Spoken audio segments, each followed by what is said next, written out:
Welcome to Take the Long View with Matt Hall.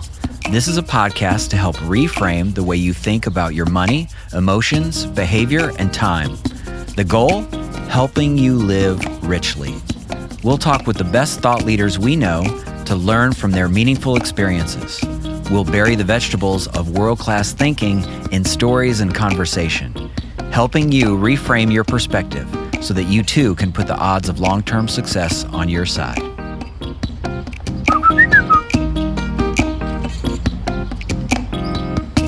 Dave Butler serves as co-chief executive officer and is a Dimensional director.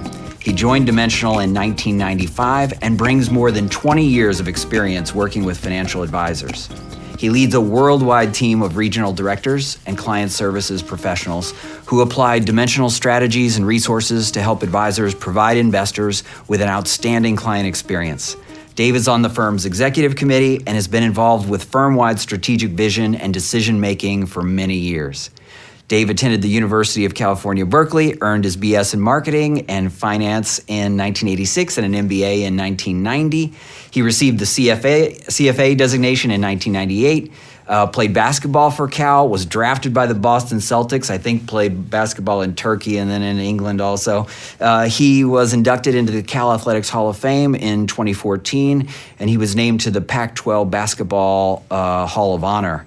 Dave was also a Rhodes Scholar candidate, and I would add, I think this is like one of the best compliments you can give someone, especially if you're entrepreneurial, is after we had breakfast the last time, I said to myself, I would work for you.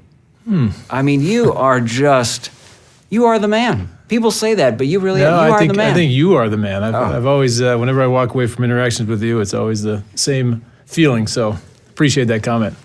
Yeah, well, what's interesting, I know I've heard you talk about your basketball background before, and I know at Dimensional there are, a big group of people who are both academically successful and athletes. That's feels to me like it's a rare combination, but it's a plenty here.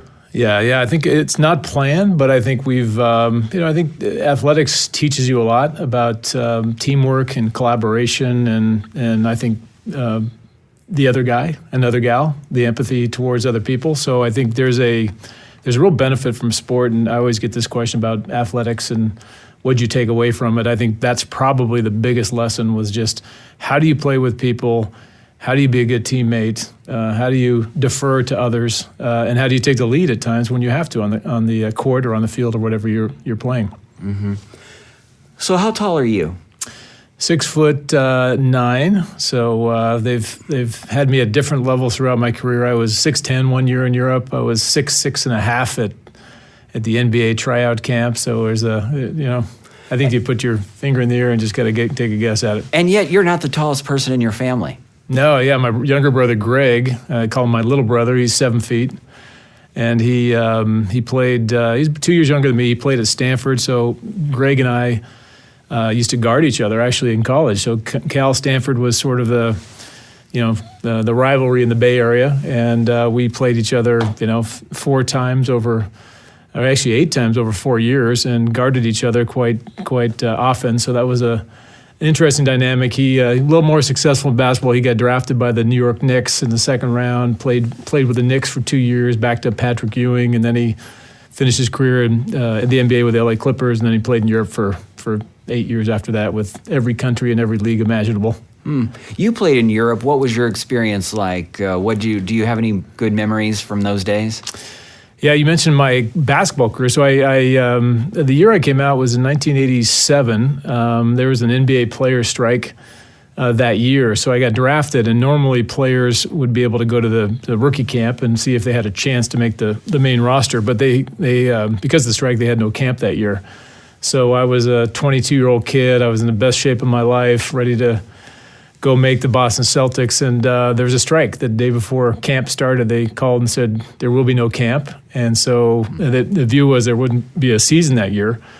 So I was sitting at home and sitting on my mom's couch, and a team from Istanbul, Turkey had called me and said that they wanted me to come over and try out. And being a 22-year-old kid with nothing to do, and I think they offered me a few $1,000s to come over and try out for them. And I figured, okay, free flight and few $1,000s, I might as well go play basketball for a week in Istanbul. So I did, and I was in, as I mentioned, really good shape and had a great tryout. And they offered me, double what I would have made in the NBA my rookie year. So I thought I'll go over there, get my game together, become even a better player, and I'll come back the following year and make the Celtics. That was the plan.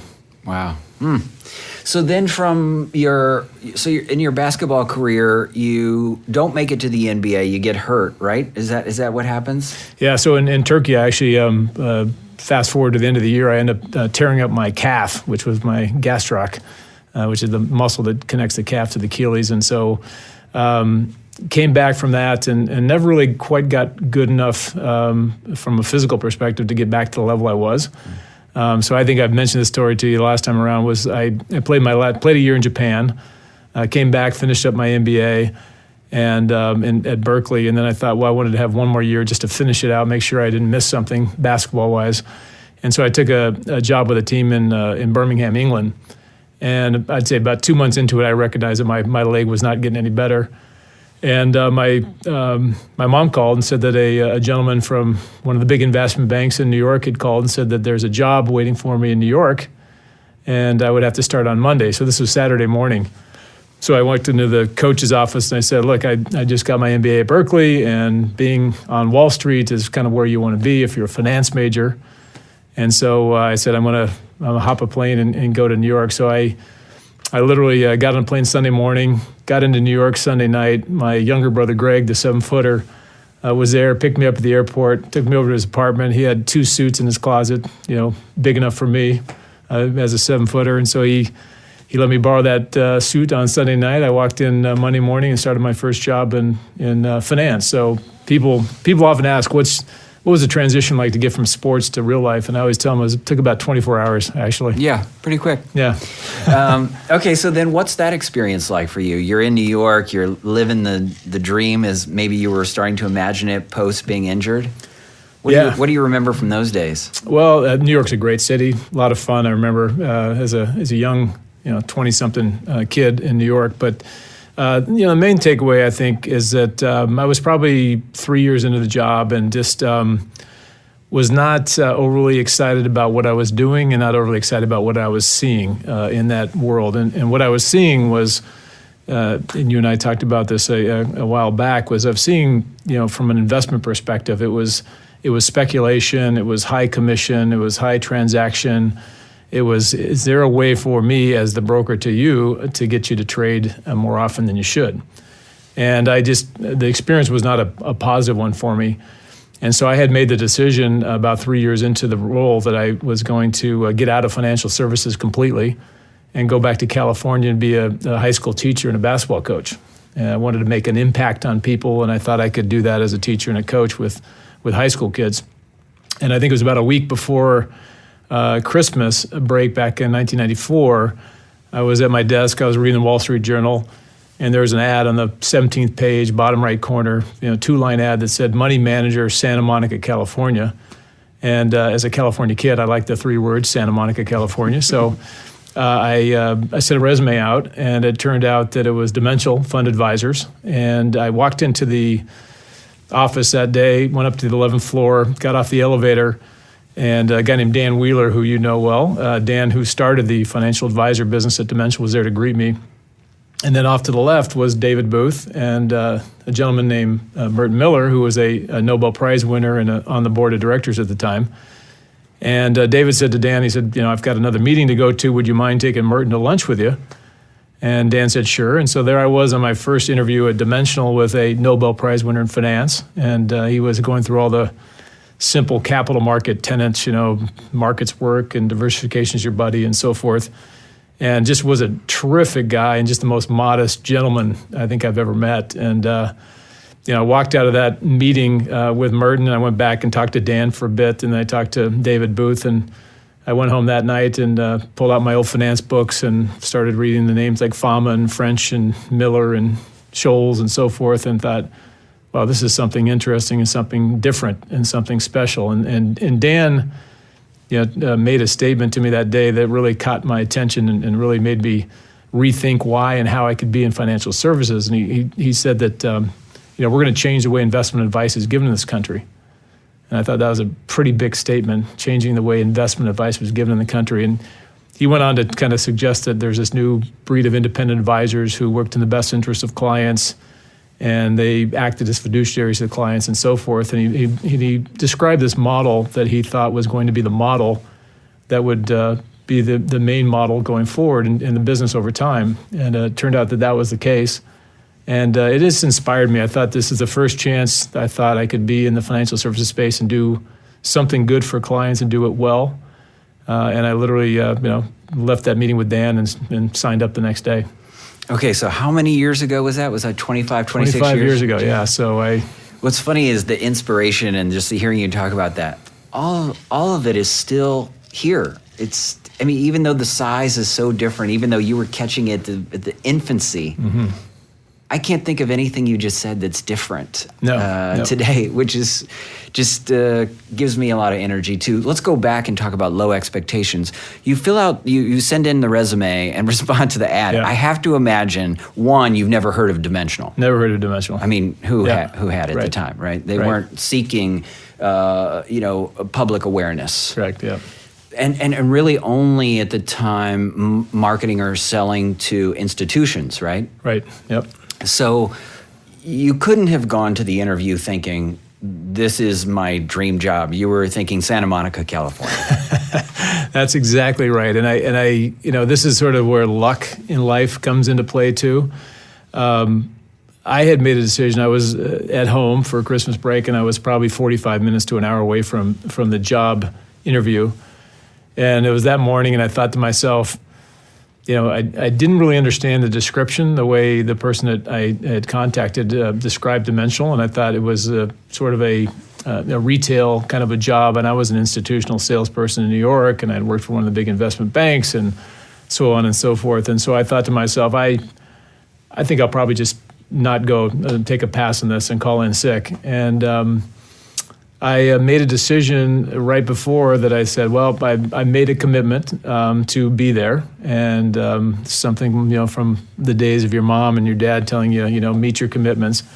And so I had a commitment, and I said, I'm gonna go. So I went and had that interview that turned out to be the interview with Dan and with Merton Miller, and one of those great lessons in life around giving your word and making a commitment to what you say you're going to do, and looking back at it, it could be described as luck, or it could be described as, these are some of these real simple principles that I think have that are important for anybody as they live their life. Making a commitment and staying to it, and that turned into quote unquote luck for me. What a turning point! I mean, just so huge. Well, I'm glad you kept your word and you went to the interview. I'm also really thankful. You mentioned Dan Wheeler, and Dimensional in the beginning was really for institutions, right?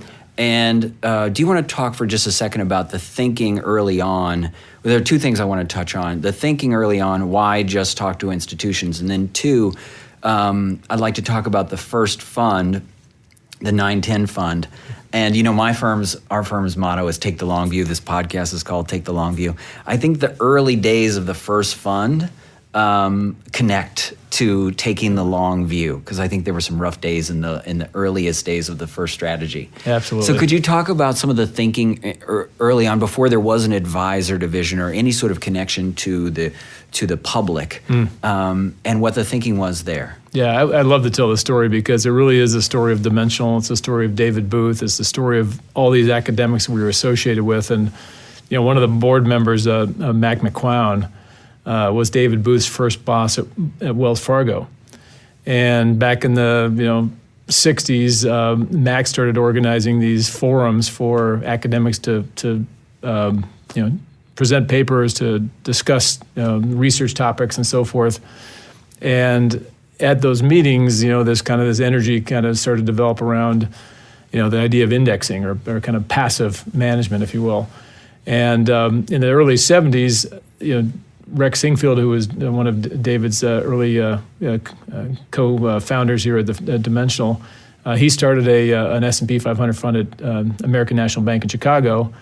And Mac and David started the first index fund, institutional index fund at Wells Fargo. And so that was sort of the origin of kind of the idea of indexing. Now Vanguard gets a lot of credit for starting the first retail index fund. That was 1975, but that was a couple years after Rex at American National and David and Mac at Wells Fargo. I'm glad you made that distinction, because people always think that Vanguard created the index fund, and maybe they did for the public.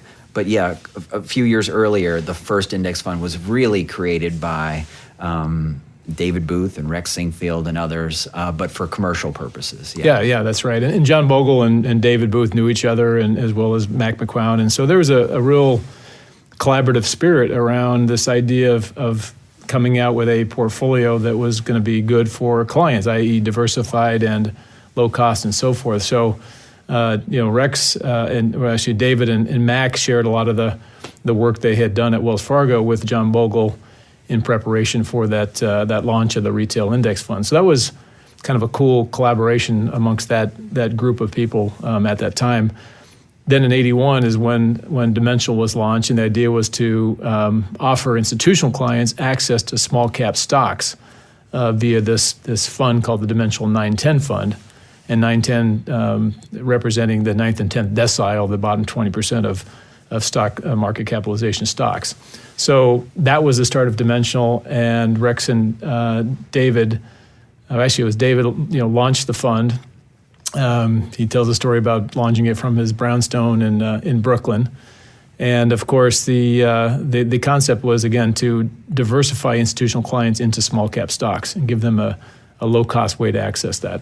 So which was truly innovative. I mean, like we're glossing past this because it's like so long ago and there's so much for us to talk to, but that was a true innovation. Yeah. If you wanted to capture the return of the smallest stocks of the U.S., there wasn't a way to do that in a really clean, efficient, meaningful way. Right. The only way you could do that was in an actively managed, stock picking type of a fund with probably high concentration and high expense and so forth. So this was transformational.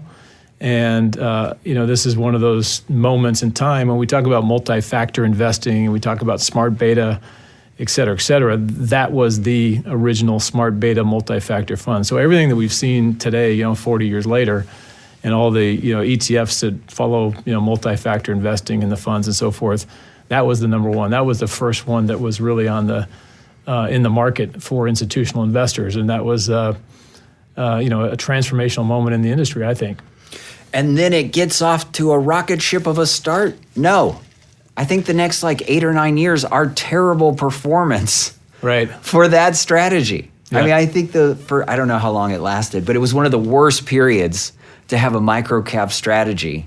And I don't know what the total time period was, but terrible start for anyone looking for short-term performance. Of course, Dimensional has never told a short-term performance story, but the institutional client who I'm imagining them meeting, and I'm imagining being on the investment committee of some big institution, and we say, okay, there's this new firm, small cap, we're going to get exposure to this part of the market. It's going to be great for our portfolio.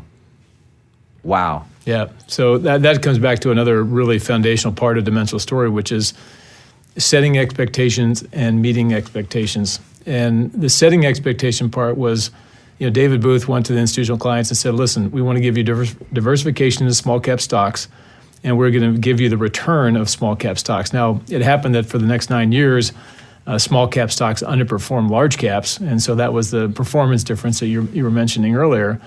But none of the clients left. They were able to stay with it. Dimensional was able to create a business, even though performance did not meet the expectation. It was a performance on Dimensional's part of implementing a portfolio that gave them that exposure to small cap stocks. So it's really about setting the expectations properly. All these premiums have a lot of volatility to them. There's a premium expected from small cap stocks. David and Dimensional at the time, set out the expectations properly, and again, were able to meet it, and people were appreciative of that, and the firm, I think, grew to $5 or $6 billion by the end of 1990. Yeah, that's one of the things I love most about Dimensional is you really look for philosophical alignment, Not sort of, hey, I think maybe many of our listeners may not realize this, but there are a lot of companies who just make strategies and make products because they might be popular. You look for philosophical alignment, and the returns and the instruments that are used are really secondary. Would you say that's an apt way to describe it? Yeah, I think that's fair. I think the spirit of Dimensional is really the pursuit of truth. And when you look at the academics who are associated, with Dimensional, Gene Fama and Ken French and Bob Burden and these guys, they are really about trying to come to the right answer. What's the best answer for the end client? And the best answer is a progression of research and work and implementation that gets somebody and gets the individual investor to the best outcome possible. So that's the basis of it. And these guys have been at it for 30 and 40 and 50 years, trying to find what is the best answer for the end client. And that was, again, going back to what attracted me to Dimensional. That was one of the biggest things. It was just the honesty and the pursuit of truth and the modesty around that, recognizing that we're looking at research and data. We're laying the foundation and they're laying the expectations down properly so that when people are getting into the portfolios, they know exactly what to expect. We're going to give you the most efficient access to small cap stocks or to value stocks or to the market generally. And we're going to also let you know at the front end what the expectations around those premiums are over time. And so that's kind of been the story and the basis of kind of how we've worked with advisors is let's lay our story on the table. Let the independent advisor who's working for the client make the decision as to whether that makes sense for them and their client or not. And once they do, then obviously we're there to help them and support them in terms of staying in as a long-term investor over time. Let's go back in time just for 1 second, because I don't think, at least in any of the podcasts or any of the stuff I see, I don't think Dan Wheeler really gets his due sometimes. I know he does from you, but I don't know if he does like at a bigger level. He really changed the game for the public in convincing Rex and David to consider the idea of allowing advisors who have philosophical alignment to use the strategies with the retail investor. Yes, yeah. Dan is a great story. He had a background as an accountant. He was working on his PhD at Berkeley back in the day. He ended up in London, working for 5 or 6 years in London. Came back to Idaho and became a broker. And the story he tells is that on his 40th birthday, as a birthday present to himself, he quit the brokerage firm and decided to go become an independent advisor. And that's where the Dimensional story comes in. He was a proponent of indexing, so he was using the Vanguard 500 at the time, wanted his clients to have access to small cap stocks. In the newspaper, he found the Dimensional 910 fund, and he called on Dimensional and went in and had a conversation with David Booth about accessing the portfolio for his clients. And I think the first reaction was, well, we're an institutional money manager only. We can't have retail money because retail money was assumed to be hot, meaning money would come in when markets were good and money would flow back out because of the behavioral aspect of investing. And so Dan convinced David that that the assets would be compatible to the institutional assets. That was the real key.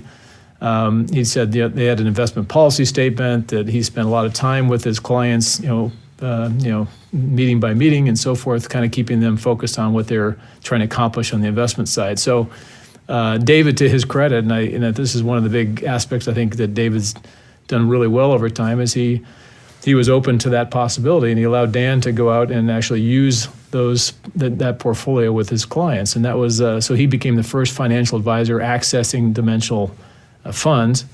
And about a year later, he came back, and Dan came back and told David that he thought there was actually a business opportunity in here, because not only was Dan an independent advisor, but there was a number of new, I'll call them pioneers, that were actually going into this independent advice space.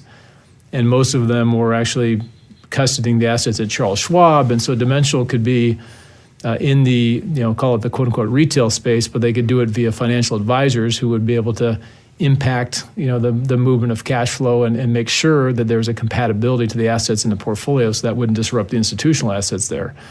And so that was the basis of the plan. And from that point on, then Dan made the decision that he wanted to really figure out a way to do a proper training and proper education so that advisors really had a chance to kick the tires on Dimensional, make sure they knew everything about Dimensional and the portfolios, so that when they actually put clients into it, the expectation would be that they'd be there in there for quite some time for the long term. So it was really sort of a connection, I think, that was interesting at the time. I call it more of an idea than an actual business. But as you know, at that time, I look back to when I started. The firm was about $9 billion. It was about $1.5 billion from financial advisors. So I used to say it's more of an idea than an actual business. And looking back now, 25 years later, we're at $475 billion from financial advisors. So it actually has become a pretty good business. But again, based upon this idea of setting expectations and meeting expectations, we've had a lot of long-term clients like yourself that I think feel confident that what we develop portfolio-wise and what the expectations are being set, that they're going to be met over time.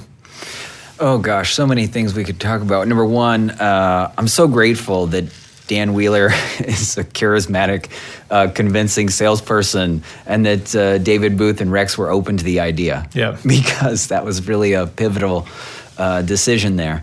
And so today, the total firm, Dimensional, has over 600 billion? It's about 575 billion. Okay. Yep. Many billions. Yep. And offices in how many countries? 13 offices around the globe. So we just opened one in Charlotte about a month ago. Wow. And how many employees total? We're just over 1,400. And what number employee were you? I read the other day that I was number 73. Okay. So here we are, 1,300 later. Yep. How has Dimensional changed? How is it different? And what are some of the, we talked about it a little bit earlier, but what are some of the key elements that you think are permanent? Well, I think the permanent is kind of where you start. I mean, there's a purpose here. And the purpose that attracted me to Dimensional originally was, doing the right thing for the client, coming up with the right client solution. And so there's a general culture here that says, what can we do better, whether it's investments or, in practice management with advisors, what can we do better to make that outcome for the client end up at the best level it possibly can? And that's been the consistent current theme at Dimensional for the 25 years I've been.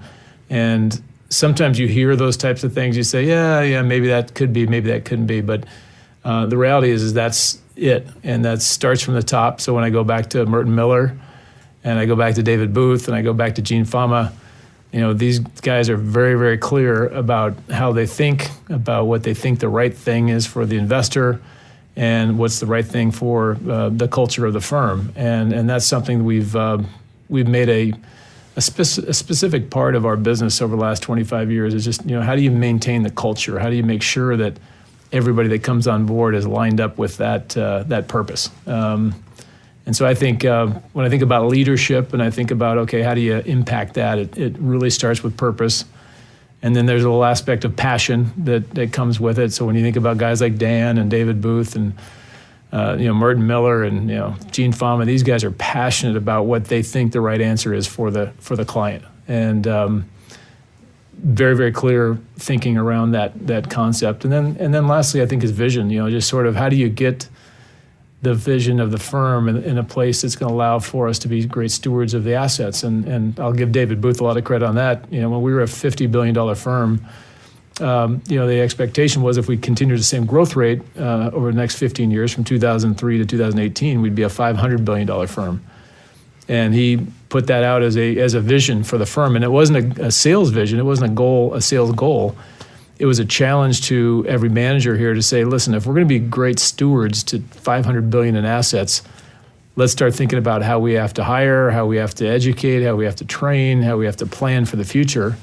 And let's start doing it now at $50 billion. And lo and behold, at the end of 2018, we were $517 billion. So he missed it by $17 billion, but pretty darn close. And but that vision, I think, was really the vision for the firm built around, again, that purpose, doing the right thing for the client, and then having passion around it. I mean, anybody that's going to last a long time, 20 or 30, 40 years doing something, you got to have a lot of passion around that object and that objective that you've set out for yourself. So setting up offices all around the world, though, your phone and your sort of availability could be 24/7. How do you prevent yourself from trying to stay awake all night, round the clock, tending to whatever's happening in some part of Dimensional's world? Yeah, that's the big question. And for me, I'm a father. I've got 4 kids. They range from 16 to 10.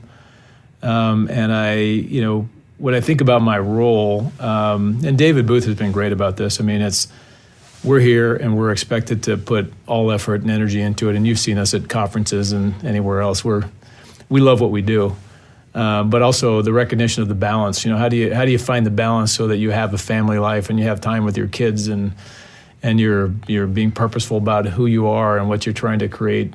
Not only at work but also outside of work. So. For me, I guess the kind of balancer that keeps me from working 24 hours, is, 7 days a week, is to say, I also have a really big goal and objective to do as much as I can for my wife and my kids, and make sure that the family unit and the connections and the empathy amongst the kids is there. And if I'm not around for that, then it's going to be tough to make it happen. So for me, it's the balance. Kind of how do you get that balance between this, which I am very passionate about, obviously, Dimensional, and then this other thing that I'm very passionate about as well, which is my family. So I never allow myself to discount one in place of the other. Yeah, a shout out to a program called the Strategic Coach. Bo Cornell, another old school Dimensional person, he told me about Strategic Coach one time and said, I think you would really like it. I signed up for it. I met some really interesting people through it. But one of the things that's still with me today that I took from the program was the way they encourage you to schedule your time with focus days, free days, and buffer days. And what they say is, in our culture, we tend to think we have to work really hard to deserve vacation.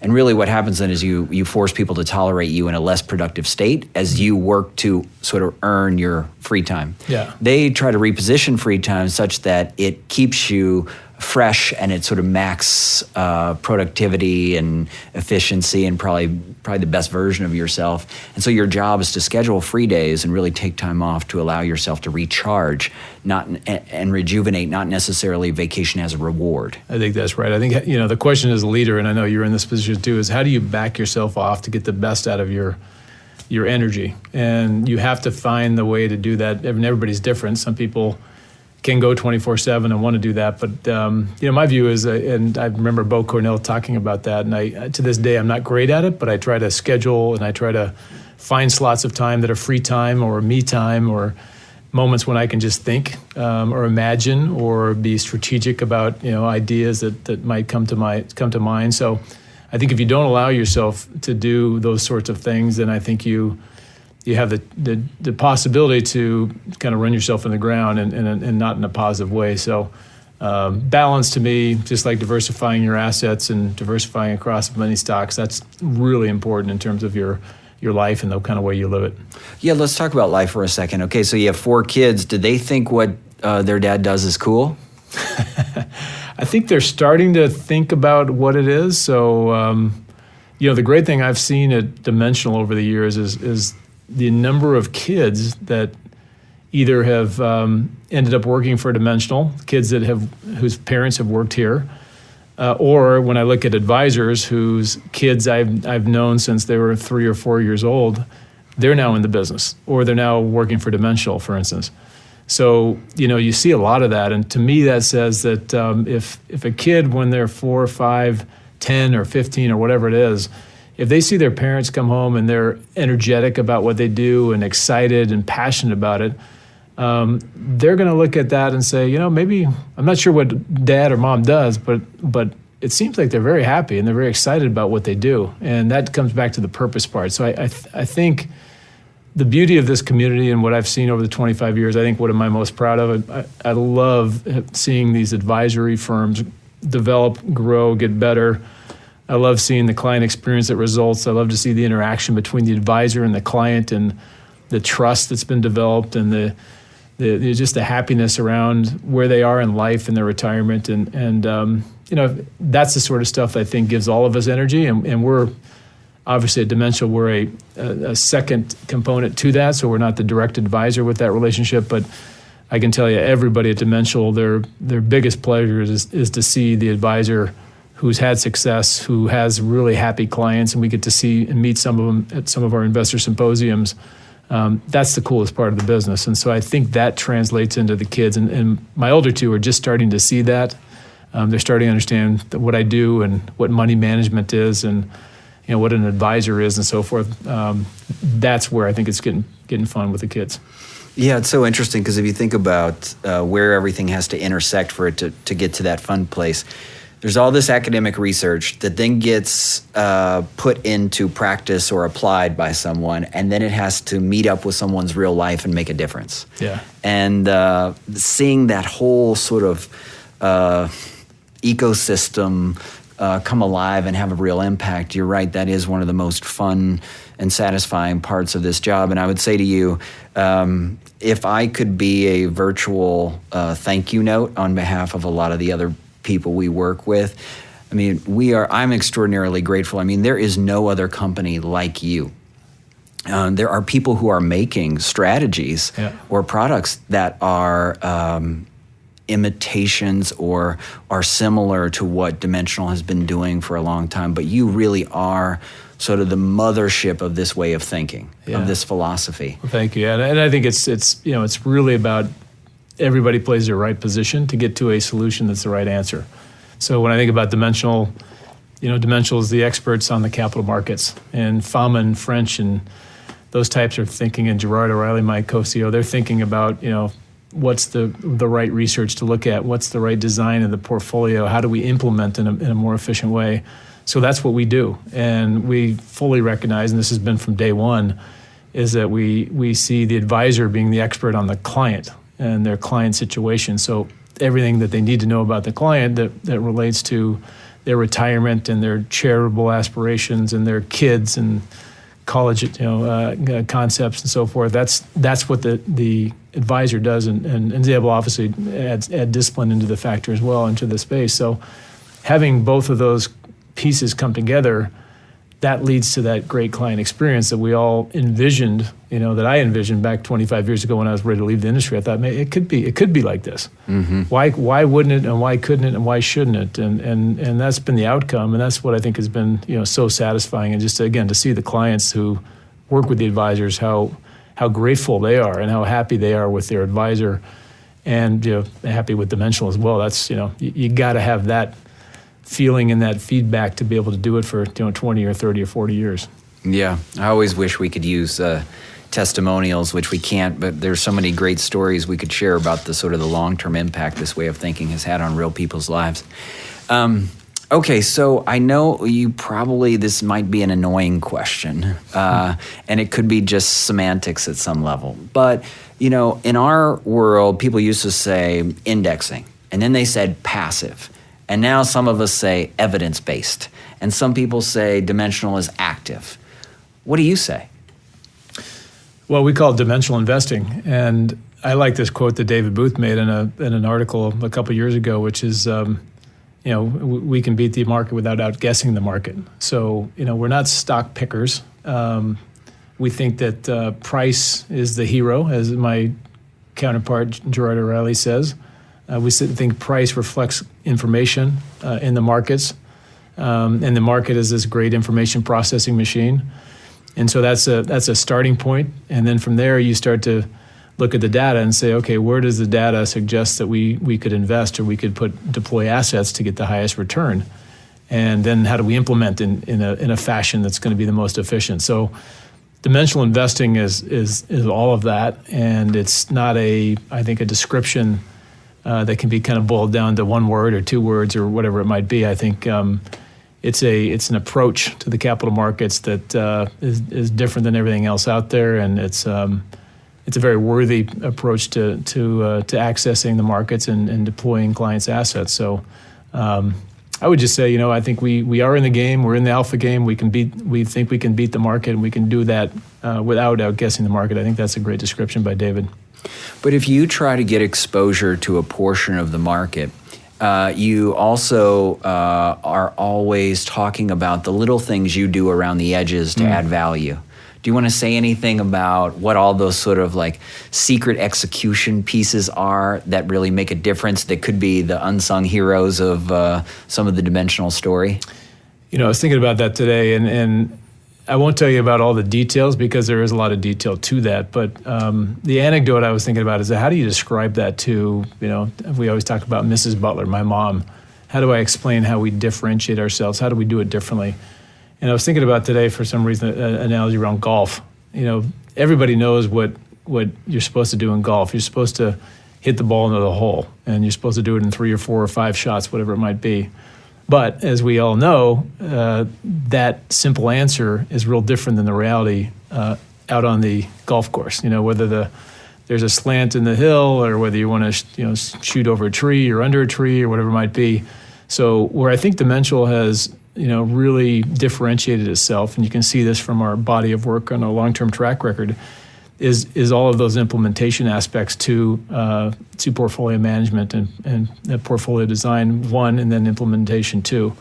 So that's the secret sauce is the knowledge, it's the experience, it's all the specific aspects that differentiate us from everybody else out there. So there's, to your point earlier, there's tons of smart beta and multi-factor portfolios, and you can do it very, very simply, just like you can describe the game of golf very, very simply. But when you get down to the subtleties of doing it and actually getting a score that's going to be below par, or in this case above the benchmark return, it's important to have the knowledge, the experience, and the awareness of how to do that in a really effective way. And that's what I think Dimensional has done over the last 38 years. When you're at a party and someone knows that you work in the investment world, but they don't know much about Dimensional, and they say to you, "Oh, what do you think's going to happen in the markets? Did you see what happened today?"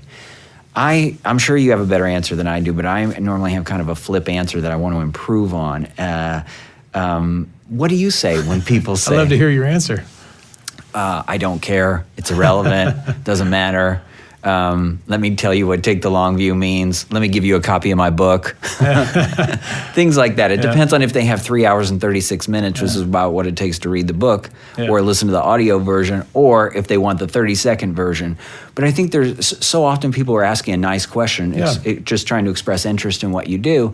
And yet, that sort of what happened today, or can you tell me what's going to happen tomorrow, is part of what typically gets the individual investor into trouble. That's sort of really short-term thinking. And yet, for a lot of investors, that's just what they know when they think of the markets, is like, what's the tip? What do you know that I don't know? What is known? They wouldn't say it this way, I don't think, but what's known that's not in the price? So what do you say?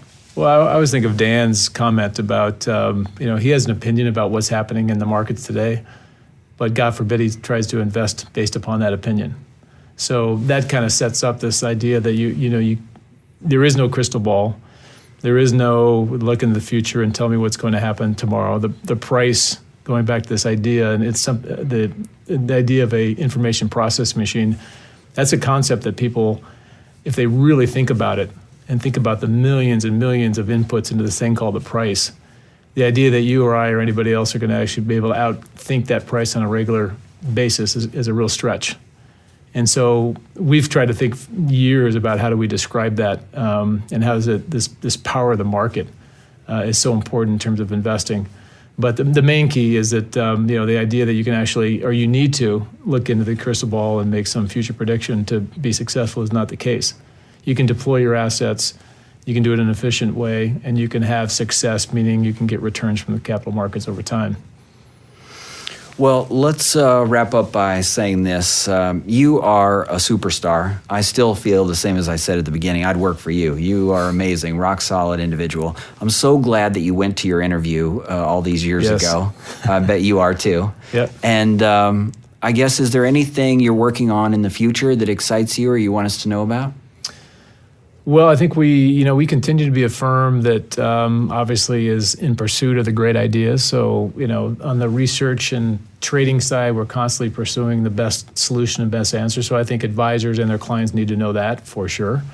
I think we're also a firm that's really built around a culture and an approach to the capital markets, but also an approach to doing the right thing for the client. And so we've been working on something recently called Dimensional University, and that Dimensional University is a way to, as we expand, the question is globally, can we maintain the same culture and the same approach and so forth that's made us successful over the last 38 years, and can we do it for another 38 years? That's the challenge. And so I think the Dimensional University is a internal effort that we're going to work on to educate and train employees around the investment approach and around the culture and history of the firm. And we think that once we get that right internally, then we want to take it external as well and help advisors learn from our folks on the research and academic side for investments, and then also get comfortable and knowledgeable about our culture and our history. And I think it's a culture and a history that I think advisors have connected to, because I think they're in the same game. They're fiduciaries to their client. They want to do the right thing for their client. They want to act in their best interest. They want to sit on the same side of the table as a client, as we always say.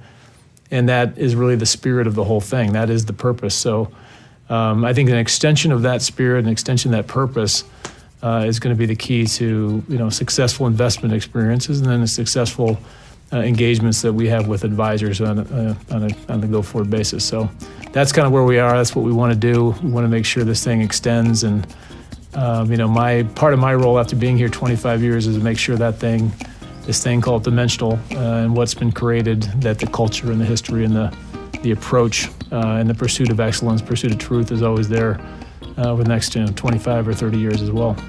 I'm going to be here another 25 years, so let's do this again. You're a young guy. Taking the long view, man. Yeah, man. All right, well, great to be with you. Thanks so much, and thank you for listening. Subscribe, leave a review, join my firm's newsletter, do something. Thanks so much. Bye-bye.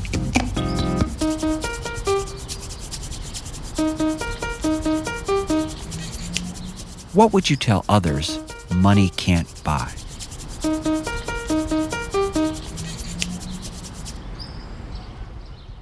Please note, the information shared in this podcast is not intended as advice. The intent is to share meaningful experiences. I am likely not your advisor, nor wealth manager, nor financial planner, and my opinions are my own and not necessarily shared by Hill Investment Group. Investing involves risk. Consult a professional before implementing an investment strategy. Thank you.